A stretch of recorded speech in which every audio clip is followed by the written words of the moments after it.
Je suis Géraldine Sarret, je suis directrice de recherche au CNRS, à l'Institut des sciences de la Terre de Grenoble, et je suis spécialisée dans la biogéochimie des contaminants métalliques dans l'environnement, c'est-à-dire j'essaie de comprendre le devenir de ces polluants métalliques dans les sols.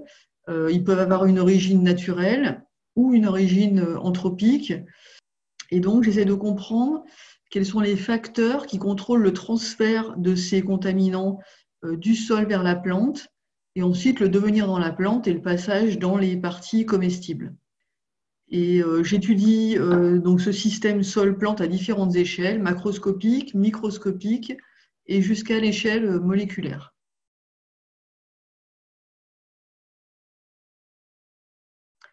Donc aujourd'hui, je vais vous parler d'un projet qui s'appelle Tracer le cadmium dans le cacao et qui implique donc l'équipe d'Eric Smolders en Belgique, à l'université de Louvain, des partenaires à Trinidad et Tobago dans les Caraïbes, en Équateur et également à l'université de Lyon.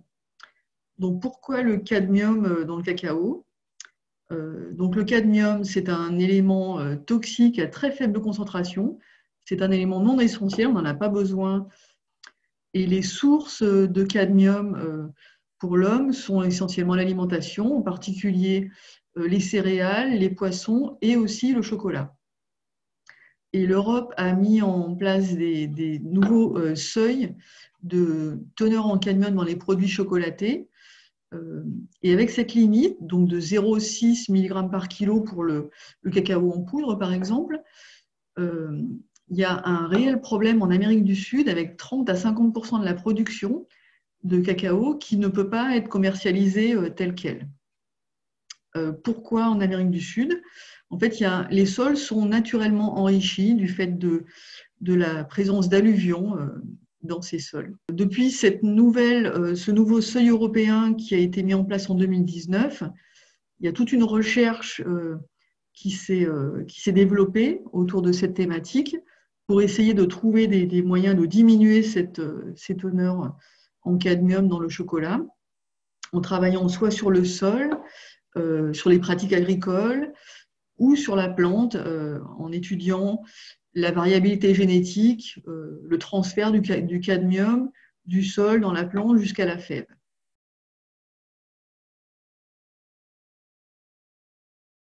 L'équipe belge de Louvain et nous sommes vraiment complémentaires, puisque Eric Smolders, donc, qui est professeur à l'Université catholique de Louvain, il a une très forte expertise sur le cadmium en contexte agricole. Il est expert au niveau de la Commission européenne. Il a vraiment une approche de science du sol et il avait déjà développé des partenariats avec l'Amérique du Sud.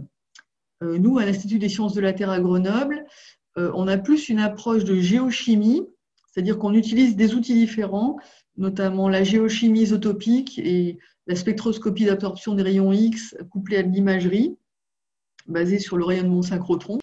Et donc, avec ces différentes approches, on espère comprendre comment, le chemin du cadmium dans la plante pour éventuellement proposer des stratégies pour limiter le transfert dans la fève.